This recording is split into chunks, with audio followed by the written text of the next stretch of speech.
Welcome to everyone.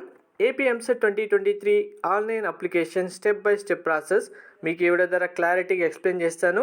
ఎటువంటి mistakes లేకుండా మీరు మీ మొబైల్లోనే ఆన్లైన్ అప్లికేషన్ సబ్మిట్ చేయొచ్చు. 2023 సంబంధించి మనకు స్మాల్ చేంజెస్ అయితే వచ్చాయి అప్లికేషన్ ప్రాసెస్ సంబంధించి. సో మీకు లాస్ట్ డేట్ సంబంధించిన డీటెయిల్స్ కావాలి, ఇంకా అప్లికేషన్ సంబంధించి అనుకుంటే ఇక్కడ ఇంపార్టెంట్ డేట్ చూసుకోండి. ఆన్లైన్ అప్లికేషన్లో మనకు మేజర్గా ఫస్ట్ స్టెప్ మీరు ఫీ పేమెంట్ చేయాలి. తర్వాత ఫీ పేమెంట్ స్టాటస్ చెక్ చేసుకోవాలి. నెక్స్ట్ అప్లికేషన్ ఫిల్ చేసిన తర్వాత అప్లికేషన్ స్టాటస్ చెక్ చేసుకోవడంతో పాటు ప్రింట్అవుట్ కూడా తీసుకోవాలి. సో ఈ స్టెప్స్ అన్ని వన్ బై వన్ క్లారిటీగా చెప్తాను. వీడియో స్కిప్ చేయకుండా చూడండి, లైక్ చేసి తప్పకుండా షేర్ చేయండి. కంప్లీట్ అప్డేట్స్ గైడెన్స్ కోసం ఛానల్ సబ్స్క్రైబ్ చేసుకొని బెల్ బటన్ అయితే ప్రెస్ చేయండి. సైట్ లింక్ డిస్క్రిప్షన్లో ఇస్తాను. స్టెప్ 1 పైన క్లిక్ చేయండి సైట్ ఓపెన్ చేసిన వెంటనే.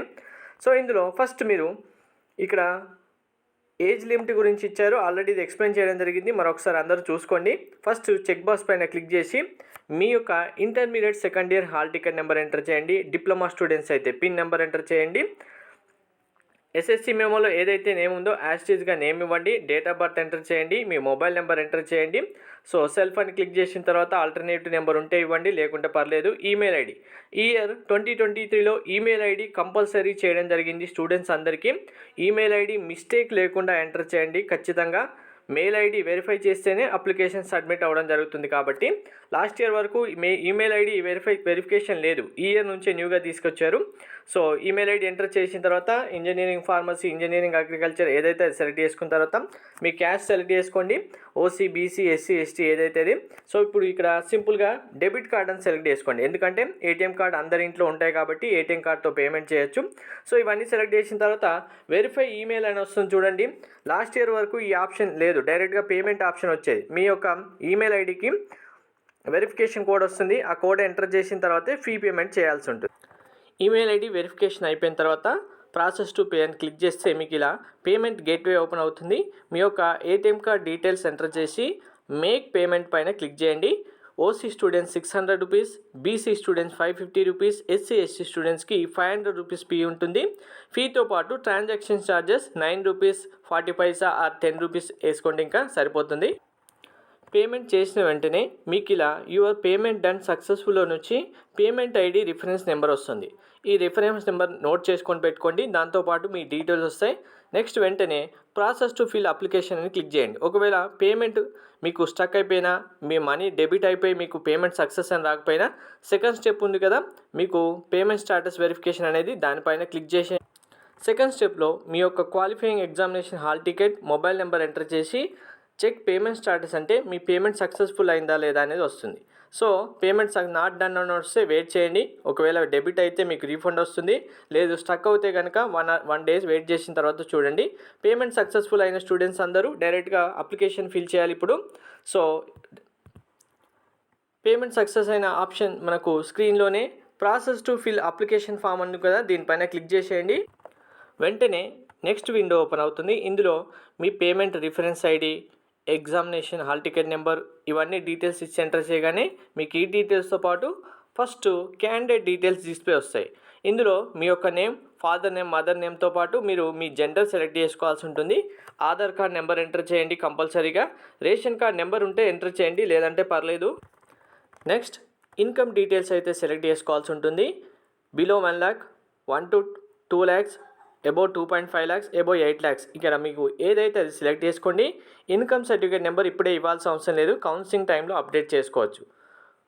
సో నెక్స్ట్ మీ యొక్క category BC, SC, ST students అయితే మీ క్యాస్ట్ సర్టిఫికేట్ నెంబర్ ఎంటర్ చేయండి. సో ఒకవేళ మీరు OC category students EWS certificate ఉంటే ఈడబ్ల్యూఎస్ సర్టిఫికేట్ కూడా సెలెక్ట్ చేసుకోండి, ఎస్ఆర్ నో అనేది. లేదు మేము ముస్లిం మైనారిటీ, క్రిస్టియన్ మైనారిటీ స్టూడెంట్స్ అయితే మీ కమ్యూనిటీ కూడా సెలెక్ట్ చేసుకోండి ఇక్కడే. ఆ తర్వాత స్పెషల్ రిజర్వేషన్ కేటగిరీ మీకు ఎన్సీసీ, స్పోర్ట్స్, క్యాప్, తర్వాత మనకు ఈ ఇయర్ నుంచి న్యూగా వచ్చిన భారత్ స్కౌట్స్ అండ్ గైడెన్స్ కదా, అందులో ఏదైనా మీకు సర్టిఫికేట్ ఉంది రిజర్వేషన్ అంటే ఇక్కడ చెక్ బాక్స్ క్లిక్ చేయండి. పీహెచ్ హ్యాండిక్యాప్ స్టూడెంట్స్ అయితే పీహెచ్ కూడా సెలెక్ట్ చేసేసుకోండి. నెక్స్ట్ మైనార్టీ స్టేటస్, మీరు ముస్లిం మైనార్టీ, క్రిస్టియన్ మైనార్టీ స్టూడెంట్స్ అయితే ఇక్కడ మైనార్టీ సెలెక్ట్ చేసుకోండి, లేదంటే అవసరం లేదు. బ్యాంక్ డీటెయిల్స్ అడుగుతారు, బ్యాంక్ డీటెయిల్స్ ఇప్పుడు మ్యాండేటరీ కాదు, మీరు కాలేజీలో వెళ్ళి జాయిన్ అయిన తర్వాత అప్పుడు సబ్మిట్ చేయొచ్చు కాలేజీలో, ఇప్పుడు అవసరం లేదు. ఇక్కడ ప్రజెంట్ అడ్రస్ డీటెయిల్స్, మీ యొక్క ప్రజెంట్ అడ్రస్ ఆధార్ కార్డులో ఏదైతే ఉందో అది ఇవ్వండి, ప్రాబ్లం లేదు. మనకు అడ్రస్కి ఎటువంటి కమ్యూనికేషన్ ఉండదు, అడ్రస్తో ఎటువంటి ప్రాబ్లం కూడా ఉండదు అప్లికేషన్ తర్వాత. పర్మనెంట్ అడ్రస్ కూడా డీటెయిల్స్, మీకు పర్మనెంట్ అడ్రస్ కూడా సపరేట్గా ఉందనుకుంటే అవి కూడా ఎంటర్ చేయండి. తర్వాత మెయిన్ ఇంపార్టెంట్ క్వాలిఫైయింగ్ ఎగ్జామినేషన్, మీరు ఇంటర్మీడియట్ స్టూడెంట్సా, వొకేషనల్ స్టూడెంట్సా, డిప్లొమానా, సిబిఎస్ఈనా, ఆర్జీయూకేటీనా, లేదంటే ఓపెన్ ఇంటర్మీడియటా, ఏదైతే అది సెలెక్ట్ చేసుకున్న తర్వాత మీ యొక్క major subject MPC, BiPC, MBiPC, vocational ఏదైతే సెలెక్ట్ చేసుకొని క్వాలిఫైయింగ్ ఎగ్జామినేషన్ వచ్చేస్తుంది. ఇయర్ ఆఫ్ పాస్ సెలెక్ట్ చేసుకోండి. 10+2 స్టడీ, మీరు ప్రైవేట్ కాలేజెస్ అయితే ప్రైవేట్, గవర్నమెంట్ అయితే గవర్నమెంట్ సెలెక్ట్ చేసుకోండి. Medium of instruction at qualifying examination, మీరు ఇంగ్లీష్ మీడియమా, తెలుగు మీడియమా ఏదైతే సెలెక్ట్ చేసుకోండి. సో మీరు బ్రిడ్జ్ కోర్స్ కంప్లీట్ చేసిన వొకేషనల్ స్టూడెంట్స్ అయితే ఇక్కడ బ్రిడ్జ్ కోర్స్ నెంబర్ కూడా ఎంటర్ చేయండి, హాల్ టికెట్ నెంబర్. తర్వాత ఇంకొక ఇంపార్టెంట్ ఇక్కడ మీకు, మీరు ఎంసెట్తో పాటు జేఈ కానీ నీట్ ఎగ్జామ్ కానీ రాస్తున్న స్టూడెంట్స్ అయితే హాల్ టికెట్ ఎంటర్ చేయమని చెప్పారు. సో ఈ హాల్ టికెట్ మీ దగ్గర ఉంటే ఎంటర్ చేయండి, లేదంటే అవసరం లేదు. మళ్ళీ మన కౌన్సిలింగ్ టైంలో అప్లికేషన్ ఫిల్ చేస్తాం, ఆ టైంలో మన హాల్ టికెట్ నెంబర్ ఎంటర్ చేయొచ్చు. దీని ద్వారా యూజ్ ఉంటుందా అంటే మనకు కేటగిరీ బి సీట్కి సంబంధించిన యూజ్ ఉంటుంది. కేటగిరీ బి ఏంటి, దాని యూజ్ ఏంటి అనేది మనకు కౌన్సిలింగ్ టైంలో ఎక్స్ప్లెయిన్ చేస్తాను, ఇప్పుడు అవసరం లేదు దాని గురించి, జస్ట్ నెంబర్ గురించి మీకు చెప్పాను. తర్వాత main important SSC 10th class details, మీరు రూరల్ ఏరియానా అర్బన్ ఏరియానా సెలెక్ట్ చేసుకొని 10th class hall ticket number, month of passing, year of passing, me 10th class memo మీద ఈ డీటెయిల్స్ అన్నీ ఉంటాయి. Year of passing, month of passing ఇవన్నీ enter చేయండి. తర్వాత intermediate కూడా అర్బన్ రూరల్ ఎక్కడ చదివారు అనేది ఎంటర్ చేయండి. ప్లేస్ ఆఫ్ స్టడీ వచ్చింది ఇక్కడ. ఈ ప్లేస్ ఆఫ్ స్టడీలో మీరు 6th క్లాస్ నుంచి ఇంటర్మీడియట్ వరకు ఏ డిస్టిక్లో ఏ ప్లేస్లో చదివారు, మీ స్కూల్ కానీ కాలేజ్ కానీ ఏ ప్లేస్లో ఉంది అనేది ఇక్కడ డీటెయిల్స్ ఎంటర్ చేయాలి. ఈ డీటెయిల్స్ అన్నీ కరెక్ట్గా ఎంటర్ చేయండి. ఇయర్ ఆఫ్ పాస్ అనేది, ఇయర్ ఆఫ్ పాస్ ఏ ఇయర్లో పాస్ అయితే ఆ ఇయర్ ఎంటర్ చేసేయండి. 2023లో మీరు పాస్ అవుతున్న స్టూడెంట్స్, ఇప్పుడు ఎగ్జామ్ రాస్తున్న స్టూడెంట్స్ అయితే 2023 ఎంటర్ చేయండి సెకండ్ ఇయర్కి. లేదు మేము డ్రాపర్ స్టూడెంట్, మీ 2022లోనే పాస్ అయిపోదామంటే 2022 ఎంటర్ చేయండి. లేదు మేము 2022లో ఫెయిల్ అయ్యాం, ఇప్పుడు న్యూగా 2023లో సప్లిమెంటరీ ఎగ్జామ్ రాస్తున్నాం అన్న స్టూడెంట్స్ అయితే మీరు 2023 సెలెక్ట్ చేయాల్సి ఉంటుంది. సో మీరు సెలెక్ట్ చేసిన ప్లేసెస్ బట్టి మీ లోకల్ ఏరియా ఇక్కడ ఆటోమేటిక్గా డిస్ప్లే వస్తుంది. కాబట్టి మీరు ప్లేసెస్ అనేవి ఎగ్జాక్ట్గా మీ స్కూల్ కాలేజ్ ఎక్కడైతే చదివారో ఆ డీటెయిల్స్ కరెక్ట్గా ఎంటర్ చేయండి ప్రతి ఒక్కరు డిస్టిక్తో పాటు. నెక్స్ట్ ఇక్కడే చాలామంది స్టూడెంట్స్ కన్ఫ్యూజ్ అవుతారు, ఎవరు కన్ఫ్యూజ్ అవ్వకండి.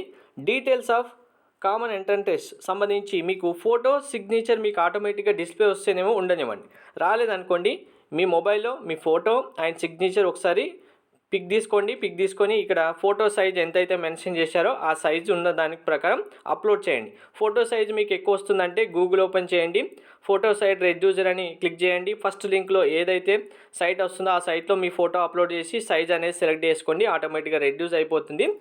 Stream and entrance exam, do you require Urdu translator కావాలన్న స్టూడెంట్స్ అయితే ఎంటర్ చేసుకోండి, లేకుంటే అవసరం లేదు. తర్వాత వెరీ ఇంపార్టెంట్, ఇక్కడే ఇది చాలా ఇంపార్టెంట్. చాలామంది స్టూడెంట్స్ ఇప్పుడు టెస్ట్ సెంటర్స్ ఒకసారి సెలెక్ట్ చేసి మళ్ళీ నేను మార్చుకోవచ్చా, నాకు అది దూరం ఉంది వద్దు అంటూ అంటారు.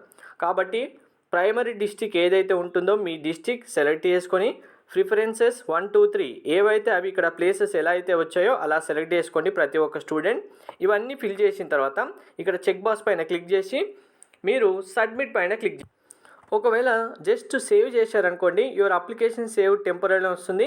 మళ్ళీ click on submit to confirm your application కూడా మళ్ళీ డిస్ప్లే వస్తుంది. కాబట్టి డైరెక్ట్గా ఎటువంటి మిస్టేక్స్ లేవు అనుకుంటే సబ్మిట్ బటన్ పైన క్లిక్ చేసి సబ్మిట్ చేసిన వెంటనే మీకు ఇలా మీ యొక్క రిజిస్ట్రేషన్ నెంబర్ అయితే డిస్ప్లే వస్తుంది.